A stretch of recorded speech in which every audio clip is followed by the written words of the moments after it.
அதிராம்பட்டினம் உழைக்கும் மகளிர் சங்கத்தில் ட்ரெயினராக இருக்கேன். இப்போ தர்மம் செய்யணும்னு சொன்னால் எந்த வழியிலையும் எந்த நேரத்துலையும் எப்போ இருந்தாலும் பாக்கெட்டில் எப்போ வேணாலும் செய்யலாம், யாருக்கு வேணாலும் செய்யலாம்.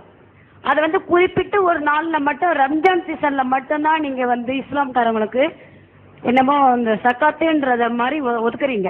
அது இஸ்லாம்காரங்களுக்கு மட்டும்தான் கொடுக்குறீங்களே தவிர இந்தில் தாழ்க்கப்பட்டவங்க யார் வந்தாலும் கொடுக்கறதில்ல. அது என்னன்றது கொஞ்சம் தெளிவாக சொல்லணும். சகோதரி ராணி அவர்கள் ஒரு நல்ல கேள்விதான். அதாவது முஸ்லீம்கள் தர்மம் கொடுக்கறது ரம்ஜான் மாசத்துல மட்டும்தான் இந்த தர்மத்தை கொடுக்குறாங்க.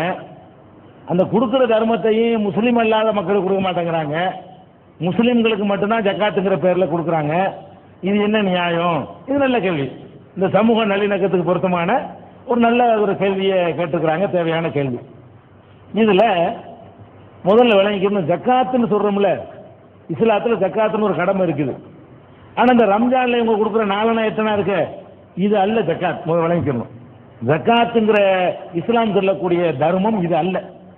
ஜக்காத்து என்று சொன்னால் ஒவ்வொருவரும் தன்னுடைய சொத்துல, இருப்புல, தங்கத்துல, ரொக்கத்துல, வியாபார பொருள்ல எல்லாத்தையும் கணக்கிட்டு அதுக்கு ஒரு மதிப்பு போட்டு 2.5% எடுத்து ஒதுக்கணும்.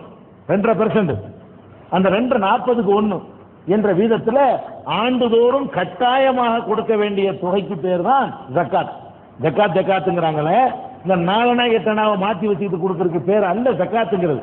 ஜக்காத்துன்னு சொன்னா ஒரு கோடி ரூபாய் அவர்கிட்ட இருக்குன்னு சொன்னா அவர் அதுல இருந்து 2.5 கோடி ரூபாய் 2 லட்சம் ரூபாய் கொடுத்தாகணும். 1 கோடி ரூபாய் வைத்திருக்கக்கூடியவர் சொத்தாக, காராக, பங்களாவாக, ரொக்கமாக, நகையாக வச்சிருக்காருன்னு சொன்னா அவர் ஆண்டுதோறும் கணக்கிட்டு என்ன செய்யணும்னா 2 லட்சம் ரூபாய் கொடுத்துடணும் ஏழைகளுக்குன்னு சொல்லி. இதுதான் ஜக்காத்து என்பது. இன்றைக்கு நீங்க பாக்குறீங்களா இந்த ரம்ஜான்ல கொடுக்குறாங்கன்னு, இதுல எவன் அந்த கணக்கு பற்றிலாம் கொடுக்கல, ஆட்களை ஏமாத்துறாங்க. 4 8 மாற்றி சில்லறை மாற்றி வச்சுக்கிட்டு வர்றவங்களுக்கு போடுறது, இது பிச்சைக்காரர்களை வளர்க்கறது. இதை இஸ்லாம் ஒத்துக்கிறவே இல்லை. இதுதான் ஒண்ணுங்கணும். அடுத்தது, இந்த ஜக்காத்தை எப்படி விநியோகிக்கணும், இஸ்லாம் அதுக்கு வழி சொல்லி தந்திருக்குது. முதல்ல இது ஜக்காத்து என்னன்னு விளங்குறதும் இல்லை. விநியோகிக்கிறது எப்படி தெரியுமா, பிச்சைக்காரர்களை ஊக்குவிக்கிற விதமாக விநியோகக்கூடாது. 8 கொடுத்தீங்கன்னா அவன் 8 வாங்குறதுக்கு வந்துகிட்டே தான் இருப்பான், காலமெல்லாம் வாங்கிட்டு இருப்பான். அது அல்ல ஜக்காத்து என்பது. என்கிட்ட ஒரு 2 லட்ச ரூபாய் ஜக்காத்து தொகை இருக்குது அப்படின்னா ஒரு 25 பேரை நான் ஒரு சிறு தொழில் ஏற்றி விட்டு மேலே கொண்டு வந்துடலாம். ஒரு 10,000 ரூபாய் கொடுக்க வேண்டியது. இந்தா நீ ஒரு தொழிலை வச்சு நீ ஒரு தையல் மிஷின் வாங்கி தர்றேன், நீ போட்டு பொழைச்சிக்க. இன்னொருத்தருக்கு ஒரு 25 ரூபாய் கொடுத்து, இன்னொருத்தருக்கு ஒரு 50 ரூபாய் கொடுத்து, இப்படி நான் ஒரு 10 பேர் ஒரு 20 பேருக்கு தொழிலில் முன்னேற்றம் அடைகிற அளவுக்கு அவருக்கு ஒரு தொகையை கொடுக்கணும். பிச்சைக்காரனுக்கு கொடுக்கறதுக்கு பேர் அல்ல ஜக்காத். பிச்சைக்காரனுக்கு எவ்வளவு கொடுத்தாலும் வந்துகிட்டே இருப்பான். கேட்டு மான ரோஷத்தை விட்டு வீதியில் இறங்கி கையேந்தக்கூடியவன் ஒரு 1 கோடி ரூபாய் திரட்டிட்டாலும் அதை வச்சுக்கிட்டு இன்னொருக்காக வருவான். அவன் நிறைவு அடையவே மாட்டான். இது தேடி பிடிச்சி ஏழ்மையா இருப்பாங்க, கஷ்டப்படுவாங்க, வெளியில கேட்கறதுக்கு கூச்சப்படுவாங்க, தன்மானத்தோட இருப்பாங்க. அந்த மக்களை தேடி பிடிச்சி அவர்கள ஒரு 10 பேரை 5 பேரை ஒருத்தன் கை தூக்கி விட முடியும். ஒரு கோடீஸ்வரன் ஆண்டு ஒன்றுக்கு ஒரு 5 பேரை அப்படி மேலதிக்கு விடுவான். இந்த 5 பேர்ல ஒரு 3 பேர் தேடி வந்துட்டான்னு சொன்னா அவனும் ஜக்காத்து கொடுக்கக்கூடிய நிலைக்கு வந்துடுவான். அவனும் கொடுக்கக்கூடிய ஒரு நிலைமைக்கு வர, வாங்கக்கூடிய நிலைமைக்கு வரமாட்டான். இப்படியான ஒரு நிலையில இந்த ஜக்காத்தை விநியோகிக்கணும் என்று இஸ்லாம் சொல்றது 2. 3வது, இஸ்லாமிய முறையில ஜக்காத் என்பது கூட்டாகத்தான் விநியோகிக்கணும். கூட்டணி எப்படி, இப்ப அதிராம்பட்டினத்துல ஒரு 200 பேர் ஜக்காத்து கொடுக்கிற அளவுக்கு வசதியில் இருக்கிறாங்க வச்சுக்கிறோம். ஜக்காத்து கொடுக்கிற அளவுக்கு வசதியா இருக்கிறாங்க. அந்த மாதிரி வசதி படைத்தவர்கள் இருந்தார்களே, ஆனால் இந்த 200 பேருடைய ஜக்காத்தையும் ஒன்னா திரட்டணும். அதுக்கு ஒரு கமிட்டியை போட்டு அப்பதான் என்கிட்ட வாங்கினா உங்கள்கிட்ட வாங்கிட மாட்டான். ஒரு இடத்துல இருந்து விநியோகம் பண்ணினீங்கன்னா ஒருத்தன் 8 என்ட்ரி போட்டு போயிடுவான். என்கிட்டையும் 10,000 வாங்கிடுவான், இவர்கிட்ட ஒரு 10,000 வாங்கிட்டு போயிடுவான், அவர்கிட்ட ஒரு 10,000 வாங்கிட்டு போயிடுவான். இது உரிய முறையில் கிடைக்காது. கூட்டாக ஒரு கமிட்டியை போட்டு அவ்வளவு பேருடைய ஜக்காத்தையும் ஒரு இடத்தில் திரட்ட வேண்டும்.